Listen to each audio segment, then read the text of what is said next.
How do we keep our young language learners super energized and super engaged, but not too energized that they start bouncing off the ceilings and then we start losing classroom control? Oh no! Hello, I'm Miranda and I teach young children English as a second language through drama. And I wanted to share with you a super simple activity that you can play both in class with your students and also online. It's a really simple activity, it's an energizer, but it's a structured game that will keep your students under control, because that's what we need. We don't want them bouncing off the ceilings and running around the room, all free play. No, it needs to be structured play. It's a really simple, super simple activity. I'm going to show you how you play it in class first of all, and then I'll show you how you can adapt it for your online teaching too. And it's about writing and making shapes in the air. What are you talking about, Miranda, making shapes in the air? Well, let me give you an example. Let's imagine you have your class of students. You're going to split them into two teams, because especially with your older students, it's really great to put them into teams because it adds that little bit of competitiveness as well between them. They can play in groups.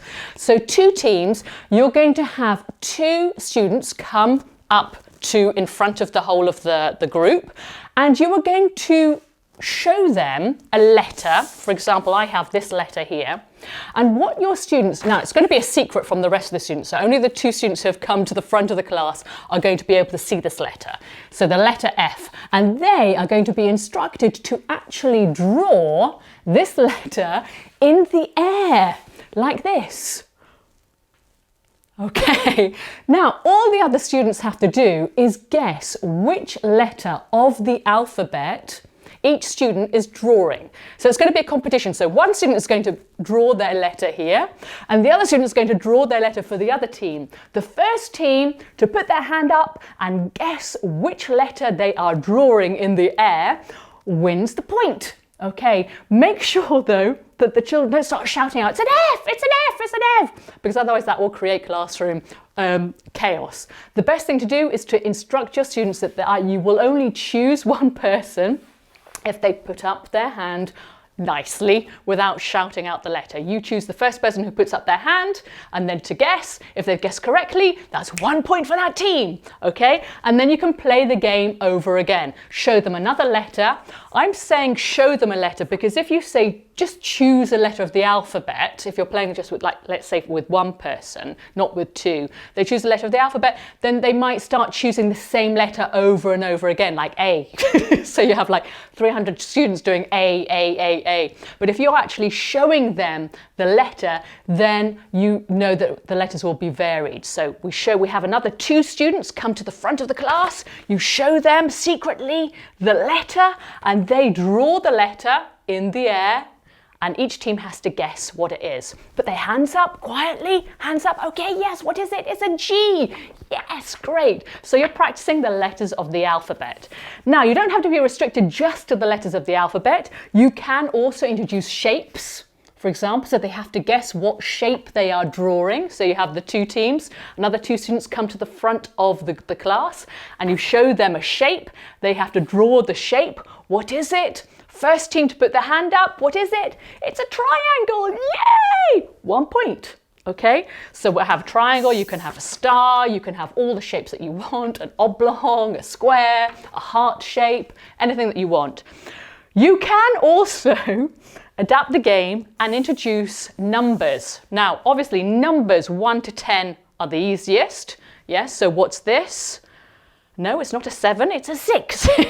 For example, when you get above the number 10 though, 10 upwards, it becomes a little bit more difficult because the children that are facing their classmates will be writing a number in the air, and the other children will be mirroring it. So what the number could be, I might show them 32, but what the other children will actually read is 23. So if you do attempt to do numbers, you will have to make the children have their backs to the other class members and do the number 32 like that, okay? If you're going above 10 and above. So that's just an idea for that.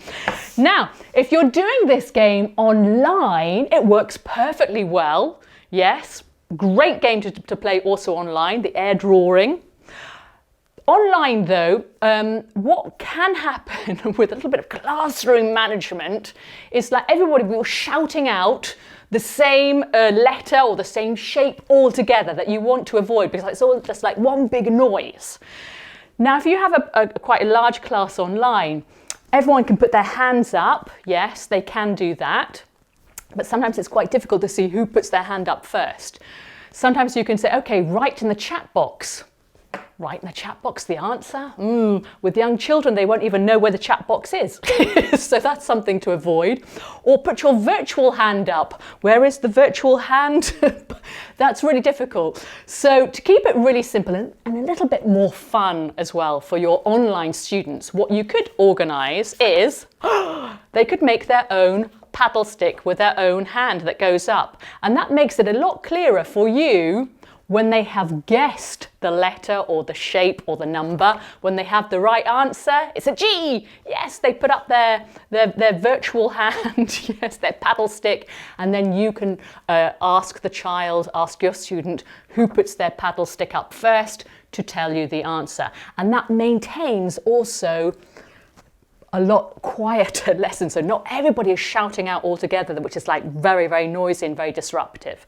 So you can make simple paddle sticks. Yes, they can make their own at home. Just stick them also to a lollipop stick like this, and they have their own big virtual hands to put up in the lesson. So great little game, useful little game. Energizer, teamwork. Yes, you can have that competition in class. Online, you can play it again, obviously not in teams, but you can have that extra little bit of fun with your paddle sticks too. Let's get those children energized, yes, with some air writing, yeah. Okay, so that's for me for today. Thanks for watching, and until next time, remember, be theatrical.